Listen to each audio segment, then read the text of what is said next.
الله أكبر الله أكبر الله أكبر لا إله إلا الله الله أكبر الله أكبر ولله الحمد الله أكبر كبيرا والحمد لله كثيرا وسبحان الله بكرة وأصيلا لا إله إلا الله وحده صدق وعده ونصر عبده وأعز جنده وهزم الأحزاب وحده لا إله إلا الله ولا نعبد إلا إياه مخلصين له الدين ولو كره الكافرون اللهم صل على سيدنا محمد وعلى آل سيدنا محمد وعلى أنصار سيدنا محمد وعلى أصحاب سيدنا محمد وعلى أزواج سيدنا محمد وعلى ذرية سيدنا محمد وسلم تسليما كثيرا. بسم الله الرحمن الرحيم. الحمد لله رب العالمين وصلى الله وسلم على سيدنا محمد وصحبه أجمعين.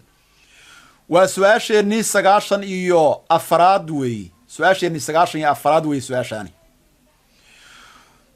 سؤالهني بشهر رمضان أحكامتا صونك أن وهد ليني qaybihii ugu dambeeyeen tan uga hadlaynaa su'aalahan soo socda insha Allah qaybta darsi ugu dambeeyeen uga hadlaynaa insha Allah waxa noo soo dhamaaday su'aalihii ku saabsanaa ahkaamta zakatul fitriga haddana waxaan ka hadlaynaa su'aalaha ku saabsan salaada leeyahay ciid ama ciidul fitriga la yiraahdo waxaan isku weydiinaynaa salaada leeyahay ciidul fitriga iyo ciidul adha way isku mid ah xukumkeedu waa maxay ma xukmu salaatil ciid وما دليلها محاسة دليله ومتى شرعت قرما لتشدي جوابته وحنو قبل لابينا وحا لتشدي صلاة العيد كالسنة دي كوبات هجرة النبي عليه الصلاة والسلام حكم كده هدي اللي سويدية صلاة دان إلا تكدوان محي والسنة مؤكدة نبي محمد بعد دائمي صلى الله عليه وسلم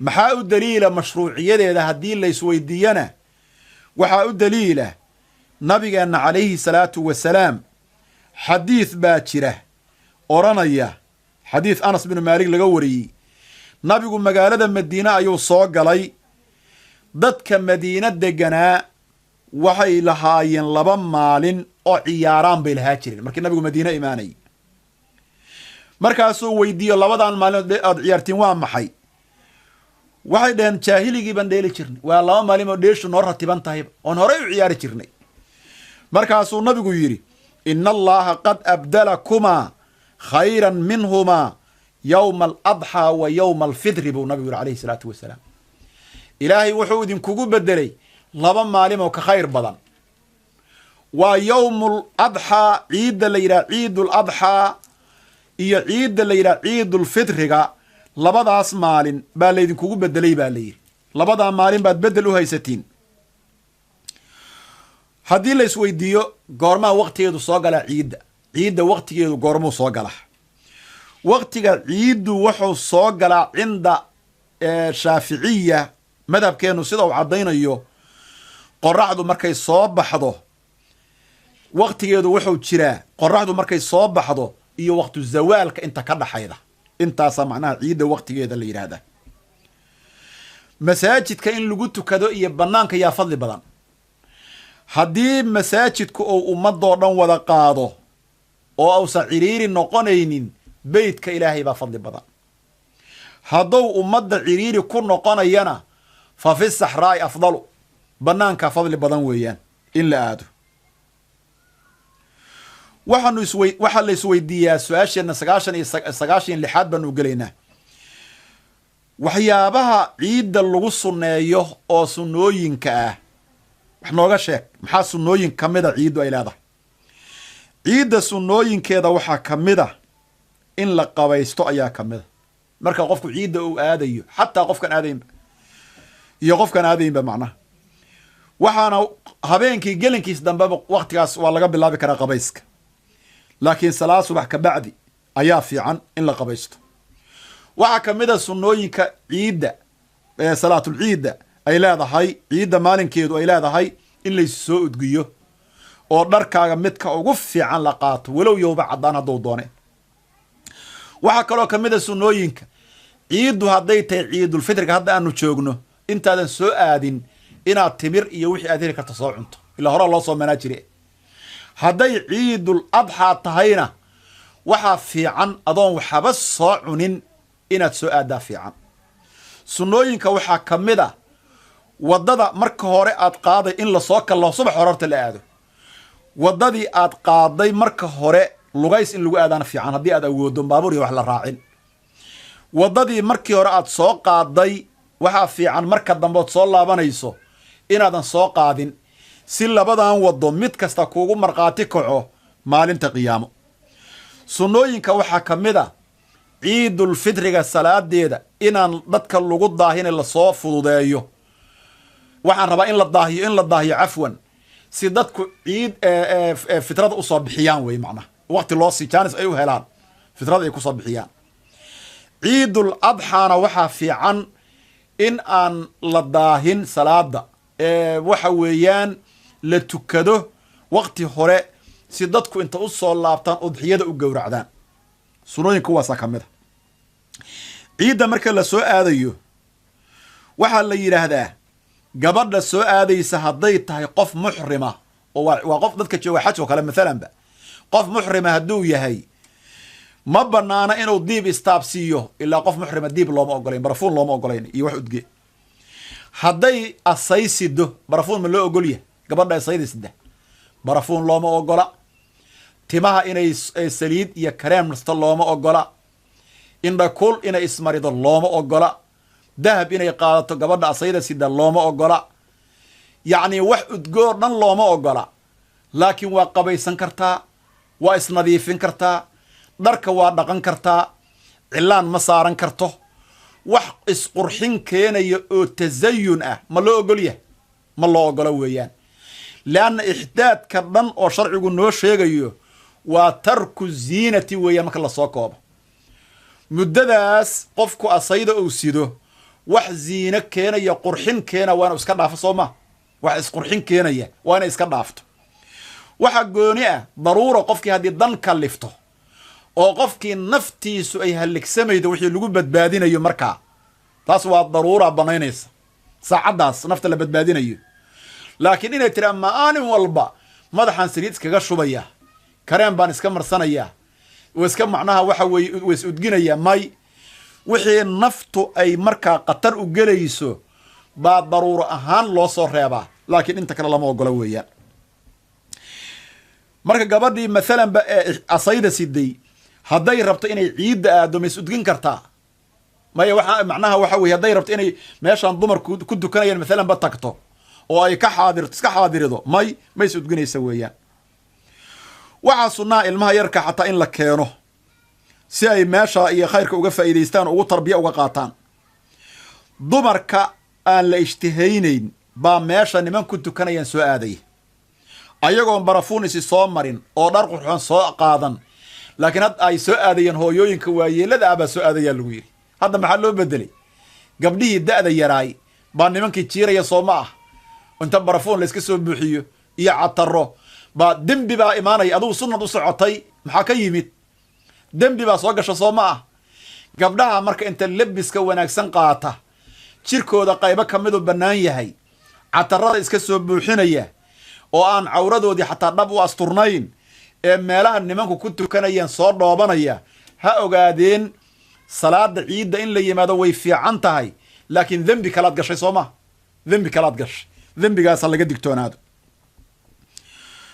gabadha mushtahada ee la ishtiheeyo bilkulliyanba meesha inay xaadirto waaba loo kohdaaba weeyaan ama dhar qurxoon ha wadato ama yay wadan sida fiqigeenu caddayna sidaas weeyaan waxaa la yidhahda sunnooyinkaasoo dhan bay leedahay waxaa sunno ah takbiirta iyo khayrka inaan la joojin meel walbood joogto marka aad guriga joogto markaad suuqa joogto markaad meel walba marayso takbiirtu inay socotaa fiican waxaa kaloo la yidhaha xataa gabdhaha macduurka ah way xaadiri karaan adugu haddaan fidno iyo dhib qofkii ka badbaadayo dumar ah oo aan macnaha waxa weeye dhibkaas ka badbaadi kara xaadiriddu xaaraam macnaha kama ahan baan rabaa mamnuuc kama aha laakiin waan ka digaynaa dadka aan asturka ku dadaalin, catarada isi soo mariya, asturaadooda aysan fiicnayn, ee meelaha nimanku ku tukanayaan yacni horomarmaraya, soo dhoobanaya, imaanaya, ee fitantu ishu maantao dhan raacayso, fitnadu ka abuurmayso, ha laga digtoonaada weeyaan. in sidaa la sameeyo khatar baa ka imaan kartee waa in laga digtoonaado.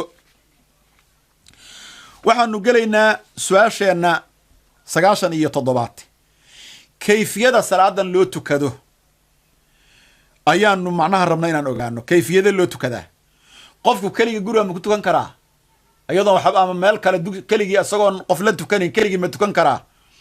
jamaacadu horta in lagu tukada waa sunna soomaa, ajir dheeraad ay leedahay. laakiin jamaaca haddaad weydo kaligaa waa tukan kartaa weeyaan. midda kale marka la tukanayo waxaa la niyeystaa 2 shay. tacyiin salaada aad tukanay inay tahay ciidulfidri iyo qasad ood salaad u qasado, labadaa markaad niyeysato allahu akbar waad xiratay weeyaan. salaaddii markaad xirato tacawud baa lala yimaad. tacawud waxaan rabaa cafwan ducaau listiftaax dheh a ka horayda. ducada la yidhaha iftitaax, wajahtu wajhiya liladii, ducadaas baa la akriyaa. ducadaa markaad adkaartaa dhammayso waxaa la rabaa 7 mar inaad tidhaahdo allahu akbar, subxaana allahi walxamdu lilahi walaa ilaha ila allah wallahu akbar. adkaar baad udhaxaysiinaysaa. allahu akbar waa meeqa? 7 mar sidaa u dheh. markaad intaas takbiirta dhammaydo tacawudka la imaad, acuudu billahi min ashaydaani arajiim. markaad tacawud ka dhammaydo akri faatixadii, bisinkana yaan laga tegin. bisinka hadda waayahan dambe dadka alla ku diray, bisinkana akri. bisinku qur-aanku ka mid yahay, ha la akriyo. markaad faatixadii dhammaydo waxaad akridaa suuradda la yidhaha suurat alaclaa, sabixisma rabbika alaclaa. ragcada horan ka hadlayna ogow. ragcada dambe markaad sidaa u tukato ragcada koobaad waa sidaas. markaad soo istaagto 5 mar baad odhanaysaa allahu akbar, subxaana allahi walxamdulilah walaa ilaha illa allah 5 mar. akri faatixada, haddana suuratu lghaashiya, hal ataaka xadiithu lghaashiya weeyi, akri suuradda. intaas baa loo tukadaa. u fiirso, ma adagta? qof walba meel walba adduunka uu joogo waxaan leenahay gabar iyo wiilba haddii xataa kaliga aad tahay sidaan baad u tukanaysaa weeyaan. labada ciidoodba way isku mid, ma kala bedelna. kayfiyadaasaa loo tukadaa. kayfiyadaas baa loo tukadaa sida axaadiista nabiga ku qoran noocaas weeye calayhi salaatu wasalaam. imaamu nawowi wuxuu leeyahay kitaabka la yidhaha majmuuca sharxulmuhadabka, wuxuu leeyahay imaamu shaafici baa wuxuu yidhi waxaa la sunneeya 2 takbiiroo kastaba qofku inuu wax yar u dhexaysiiyo. aamuskii haddaan ka hadlaynay inuu wax yar u dhexaysiiyo. waxaan gelaynaa su-aasheenna waxa weeyaan 98. su-aashani waa muhiim. haddii maalinka ciidda iyo jumco isku soo aadaan xukunkeedu muxuu noqonayaa? jumco iyo ciid baa isku soo aaday, soo laysma weydiiyo. dad baa waxay ku dhihi doonaan waa in laga tagaa jumcada. may, haddii jumco iyo ciid isku soo aadaan jumcadana waa la tukanayaa, ciiddana waa la tukanayaa. kitaabka la yidhaha irshaadka matnigiisa waxaa ku qoran walibaadin rujuucun, ruuxa baadiyaha degan inuu laabto ayaa u bannaan jumcada uu ka tago asagu oo jumcada uusan sugin. nabigeenna waxaa jira xadiid calayhi salaatu wasalaam leeyahy haddii ciid iyo jumca kulmaan, waa 2 ciidoode, 2 ciidooday kulmaan, labadooda qofkii doonaa wuu joogi karaa, qofkii doonana wuu iska laaban karaa, jumcadii wuu ka laaban karaa. dadka nabi moxamed sidaa yidhi oo ayagu jumcada inay sugaan aan ay u bannaantay inay ka dhaqaajiyaan oo ka laabtaani waxay ahaayeen dad degan baadiyaha oo magaalada meel ka baxsan bay degan yihiin. aadaanka meel laga maqli karo. way soo baxeen oo waxay yimideen jumcadii waxaan raba ciiddii markay tukadaan buu nabigu wuxuu u ogolaaday inay iska laabtaan buu nabigu u ogolaaday. waxaan gelaynaa su-aasheenna 99aad. takbiirta la qaado ciidda, takbiirtaas siiqada loogu dhawaaqo baan rabnaa inaan ogaano. waxaa la yidhi takbiirtan horta waxa weeye asxaabtii nabiga qaadi jiray sida salmaanu farisi oo kale allahu akbar allahu akbar allahu akbar لا إله إلا الله الله أكبر الله أكبر ولله الحمد. سلمان فارسي بغادي صحابة النبي قال سيدا مري إلهي وحو ليهي ولتكبروا الله على ما هداكم بو إلهي قرآن كيسا نقول إيه وحال لي يري إلهي إناد وينيدان معناها وحيابه إذن كو هنونيي تاسا قرآن إلهي التكبير تاسي أصل وقال لك تان أدريشان علماء سيقاد الله قد واقو هدانو هذا الكسوة كوبنو وحوي الله أكبر الله أكبر الله أكبر لا إله إلا الله الله أكبر الله أكبر ولله الحمد. الله أكبر كبيرا والحمد لله كثيرا وسبحان الله بكرة وأصيلا. لا إله إلا الله وحده صدق وعده ونصر عبده وأعز جنده وهزم الأحزاب وحده. لا إله إلا الله ولا نعبد إلا إياه مخلصين له الدين ولو كره الكافرون. اللهم صل على سيدنا محمد وعلى آل سيدنا محمد وعلى أنصار سيدنا محمد وعلى أصحاب سيدنا محمد وعلى أزواج سيدنا محمد وعلى ذرية سيدنا محمد وسلم تسليما كثيرا. وسيدا مشهورك او مقالوينك اسلامك iyo looga takbiirsada weeyaan. Imam Shaafici kitaabkiisa mujallad koobaad buu uga hadlayaa takbiiraha dadku la imaanayo qofkii wuxuu yiri kula yimaad sida ummadda hadda islaamka ay ku akhrido fa hasanun wa arrin fiican buu leeyahay oo wax dhibaato ma lahan weeyaan. takbiirta mursal iyo muqayyad baa loo qaybiyaa. habeenka ciidda ilaa salaada laga galo oo laga tukado inta salaada laga gali laga gaarayo waa mursal oo meel walba lagu la imaanaya. muqayyadna waxa ah midalan ciidda dambe oo nagu soo aadan laga bilaabo qofka xajka aan joogin yoomka Carafa subaxeeda laga bilaabo ilaa ayaam tashriiqa salaada casir laga gaaro aqiba salawaad buu la imaanaya.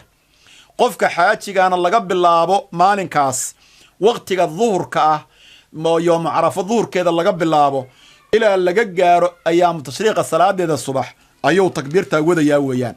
سؤال إنه قدام بيدا بقول كي سؤالات والسؤال بقولات ويان وتهنية ده واسكو تهنيين هنا ولا ليال تهنية دو أصل بيلاده وحصلنا إن اللي يسكو تهنية نبي إنه مركي رمضان كلا جارو أصحابته وجود تهنيين شري قد جاءكم رمضان شهر مبارك وتهنيين شري. كعب بن مالك مركي توبدي صلى أقبلي قصدي رياض كل أتكود التقانين مركي أرنتا أو معناها يمد سحابي ضلحة بن عبيد الله بقوا استاجي ولقي مهل ما متشرين وفرحد ويان لسكوب بشاريو تانيد وشيء وناكسن أئمة الإسلام كانوا ويكهد لين سيد إمام الباجوري إمام ابن حجر وصلنا إليهن عيدها iyo sanadyada iyo bilaha iyo kulli in la iskugu tahniyeeyo. waxaan iskugu tahniyeynaa kulligeen taqabbal Allahu minna wa minkum salih al-a'mal. taqabbal Allahu minna ilaahi annaga naga aqbalo wa minkum adinkana haydinka aqbalo salih al-a'mal kull aam wa antum bi khair. waxaan noo dhamaaday 100 su'aalood oo ramadaanka bilowgiisii ila aan ka soo gaarsiino tahniyadii ciida. ilaahu na aqbalo na ajiib. ilaahu ramadaanka naga aqbal. ilaahu kumayaalka la xoreyna nagu dar. leylada barakays ilaahu nawaafaji. ilaahu nabigeeni subana kuwa ku xir naga dhig. bisha sanadkan midkiisa kale bashbash iyo barwaaqo iyo farxad Allah nagu gaarsiiyo. muslimiinta dhan ilaahay u gargaaro. dalkeena ilaahay amni iyo nabadgelyo Allah nooga dhigo. wabillahi tawfiiq. wassalaamu calaykum wa rahmatullahi wa barakaatuh.